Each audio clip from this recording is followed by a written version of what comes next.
सभापती महोदय,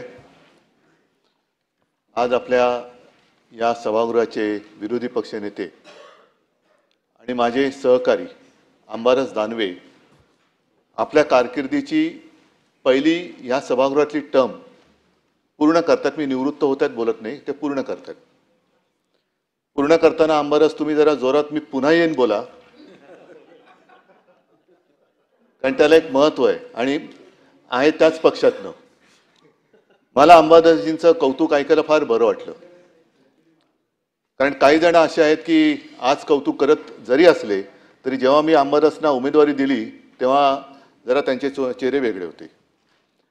आज आत्ता मुख्यमंत्री इथे नाही आहेत, नाहीतर मी अत्यंत मोकळेपणाने जाहीरपणाने मुख्यमंत्र्यांना धन्यवाद देतोय आणि प्रांजळपणाने कबूल करतो की तुम्ही तुमच्या भाजपच्या किंवा संघाच्या मुशीत तयार झालेला एक चांगला कार्यकर्ता मला दिलात किंवा मी घेतला, म्हणून मी त्यांना धन्यवाद देतोय.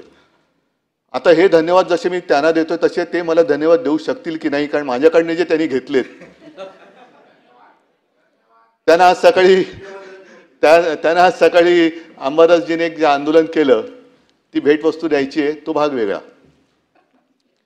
पण अंबादास, मला तुमचा खरंच अभिमान आहे आणि या शिवसेना प्रमुखांना सुद्धा अभिमान तर वाटत असेल, पण हळहळ सुद्धा वाटत असेल की अरे याची एक पहिली टर्म ही पूर्ण होते.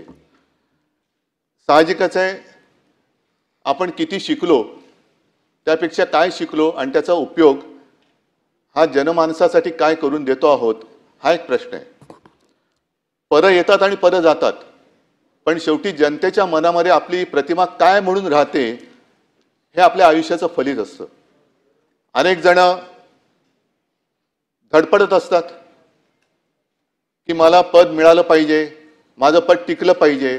पद टिकवण्यासाठी म्हणजे आता जसं उल्लेख झाला की अंबादास तुम्ही सोन्याचा चमचा घेऊन जन्माला आला नाहीत, पण भरलेल्या ताटाची प्रतारणा पण केली नाहीत. ज्यांनी ताट वाढून दिले त्या पक्षाची प्रतारणा पण केली नाही. नाहीतर त्या ताटामध्ये जे आहे ते माझंच आहे, पण आणखीन मिळावं म्हणून आणखीन दुसऱ्या रेस्टॉरंटमध्ये जायचं असा अपराध तुम्ही केला नाही. त्याच्याबद्दल खास तुम्हाला सगळी जनता ही धन्यवाद देत असेल. तुमची कल्पकता ज्याचा उल्लेख मुख्यमंत्र्यांनी सुद्धा केला, हा माणूस एक कल्पक आहे.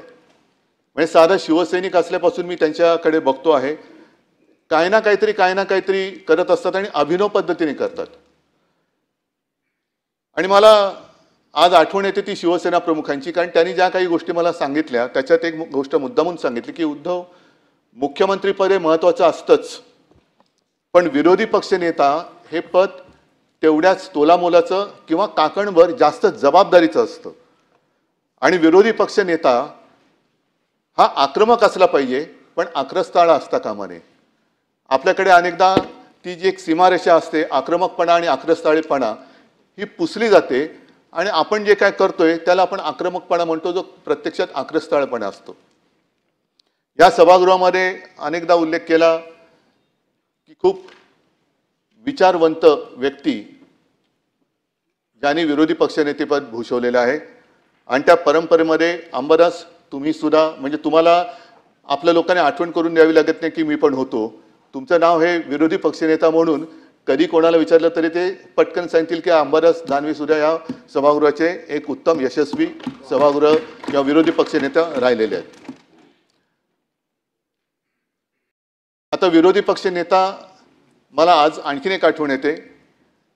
या सभागृहात त्या असतील किंवा नसतील मृणालताई गोरे, त्यांच्यावरती एक मी लेख वाचला होता, कारण ती माणसं सगळी वेगळी होती. मृणालताई गोरे होत्या, विरोधी पक्षनेते होत्या, दुसरे केशवराव धोंडगे खाली विरोधी पक्षनेते होते नव्हते कल्पना नाही, पण त्यांचं भाषण ऐकायला मी एकदा मुद्दामून सभागृहात खाली गॅलरीत आलो होतो. मला असं वाटतं की शरद तापकिरे, जर कदाचित चुकत असेल तर करेक्ट करा, शरद तापकिरे नावाच्या एका इसमाचा कारागृहात मृत्यू झाला आणि त्याच्यावरती त्यांनी जे काय भाषण केलं होतं ते सभागृहात मला असं वाटतं की त्याचे कपडे, रक्ताळलेले कपडे घेऊनच आले होते आणि संपूर्ण सभागृह स्तब्ध होऊन ऐकत होतं, असं थरारून गेलं होतं. ती जी काय ताकद असते, मृणालताई गोरेंचं जे मी तुम्हाला सांगत होतो, मृणालताई गोरेंसुद्धा कधीही पदासाठी डचमळल्या नाहीत, नाहीतर त्याही मंत्री होऊ शकल्या असत्या, झाले असतील जनता पक्षाच्या काळात किंवा आणखीन काही मोठी पदं त्यांना मिळाली असतील, पण ते एका विचाराला निष्ठेने कायम राहिल्या. परत येतात परत जातात, पण मी ज्या विचाराला धरून या क्षेत्रात आले तो विचार मी कधी सोडणार नाही. ठीक आहे, आम्ही सुद्धा त्यांना त्यावेळेला विरोध करत होतो, पण विरोधात असल्या तरी त्यांच्या निष्ठा ह्या तुम्हाला मानाव्याच लागतील. आणि मृणालताईने एक वाक्य त्या बोलल्या होत्या कुठे किंवा त्यांच्या मुलाखतीत ऐकलं होतं. त्यांना विचारलं होतं की तुम्ही जेव्हा सभागृहात विषय मांडता तेव्हा संपूर्ण सभागृह हे स्तब्ध होऊन ऐकत असतं आणि एवढंच नाही तर सरकारला सुद्धा त्याच्यावरती निर्णय घ्यावा लागतो, हे कसं काय? आणि त्यांनी सांगितलं होतं की मी जे काही विषय मांडते ते नुसतं वृत्तपत्रात वाचून विषय मांडत नाही, तर एखादी माहिती मला कळल्यानंतर मी प्रत्यक्ष त्या ठिकाणी जाते, त्या तिथल्या लोकांकडनं समजून घेते, पूर्ण अभ्यास करते आणि मग सभागृहात तो मी विषय मांडते, म्हणून त्या विषयाला तेवढी धार येते. मला वाटतं की अंबादास तुम्ही सुद्धा नाही म्हटलं तरी त्याच एका तत्वाने जिथे जिथे कुठे अन्याय होतो असं तुम्हाला वाटतं तिकडे स्वतः जाता. अनेकदा मला कधी त्यांचा फोन होतो की मी इकडे अमुक अमुक ठिकाणी बसलोय, इकडे या शेतकऱ्याने आत्महत्या केली त्याच्या घरी बसलेलो आहे, ह्या इकडे असा गुन्हा घडलेला आहे, अमुक ह्याची हत्या झाली त्यांच्या घरी मी बसलोय आणि त्यांच्या कुटुंबियांची माझं ते बोलणं करून देत आहेत. मध्ये तर मी गेलो होतो तेव्हा शेतीच्या बांधावरती उतरलो आणि निवडणुकीचा काळ होता, विधानसभेची निवडणूक लागली होती. आता जे काय सांगितलं की सरकार उत्तम काम करत असताना विरोधी पक्षाला काम नसतं, पण बऱ्याचदा असंही असतं की विरोधी पक्ष नेत्यांना हाही प्रश्न पडतो की बोलून काही उपयोगच होत नाही तर सरकारकडे बोलायचं तरी काय, असं तो भाग नाही आहे. पण एक योजना जाहीर झाली होती लाडकी बहीण, आणि मी शेतीच्या बांधावरती उतरलो. अंबादासना म्हटलं छत्रपती संभाजीनगरमध्ये आपला कार्यक्रम होता अंबादास, आणि मी त्यांना सांगितलं की अंबादास कुठे शेतकऱ्यांना जरा शेतमजुरांना भेटता येईल का? मी गेलो तिकडे, उतरल्यानंतर शेतकरी आले. शेतकरी म्हणाले दादा तुम्ही खूप चांगलं केलं वगैरे वगैरे सगळं झालं, आणि माझं लक्ष गेलं बाजूला शेतमजूर महिला काम करत होत्या. मी त्यांना विचारलं की त्या पण मी गेल्यानंतर उभ्या राहिल्या, मला नमस्कार वगैरे केला. म्हटलं काय ताई आता तरी खुश आहात ना, तुम्हाला आता लाडकी बहीण योजनेअंतर्गत एवढे एवढे पैसे मिळतील? तर तिने बाजूला बघितलं, बाजूला तिचं छोटं मूल होतं. मला ना कसं काय म्हणे याची शाळा ॲडमिशन नाही होत, काय पैसे पुरणार? अंबादासकडे मी बघितलं, अंबादास म्हणाले उद्धवजी तुम्ही जबाबदारी माझ्यावर सोपवा, याची जबाबदारी मी घेतो. आणि जवळपास किती 15-1 दिवसात ना अंबादासजीने फोन केला, ती जी माहुली होती तिचं बोलणं करून दिलं, त्या मुलाची शिक्षणाची सगळी सोय ॲडमिशनसह अंबादासनी केली.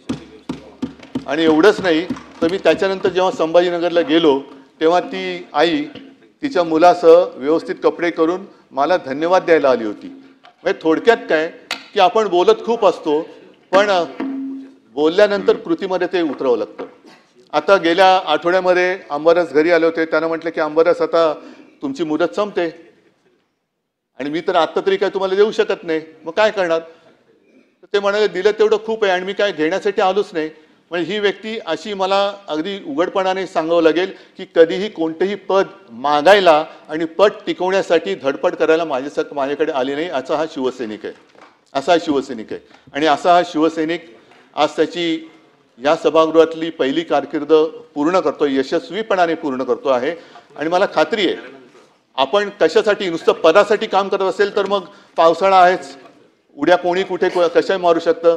पण अंबादाससारखे निस्वार्थी कार्यकर्ते हे जिथे असतील तिथे म्हणजे त्यांना कुठल्याही सत्तेची किंवा पदाची आवश्यकता नसते. त्यांच्यात असलेली जनतेप्रतीचं प्रेम आणि ती जी निष्ठा ही त्यांना एक उंची प्राप्त करून देत असते. आणि अंबादास तुम्ही नक्कीच ती उंची आज प्राप्त केले, आणि ही उंची तुमच्या स्वभावानुसार निष्ठेने अशीच आणखीन वाढवाल, या शुभेच्छा तुम्हाला देतो. धन्यवाद. जय हिंद, जय महाराष्ट्र.